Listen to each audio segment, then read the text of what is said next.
సకల దేవతారూపిణి గోమహాలక్ష్మి.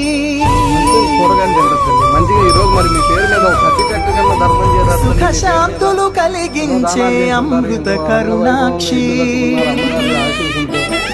మీ పేరు చెప్పుకున్నావు ప్రతి చెట్టు కట్టగలను. సకల దేవతారూపిణి గోమహాలక్ష్మి. సుఖ శాంతులు కలిగించే అమృత కరుణాక్షి. భారతీయ సంస్కృతికి గో సంతతి మూలధనం. అన్ని పురాణాలు తెలిపే గోమాత గొప్పదనం. జగతిలోన గోమాతది ప్రథమ స్థానం అని చాటెను తిరుమల తిరుపతి దేవస్థానం. జేజేలు పలికేము గోమాత, శివుడిచ్చి వరమిచ్చే గోమాత, కరుణించి కాపాడి గోమాత, ఇలవెల్లు వైతివే గోమాత. సకల దేవత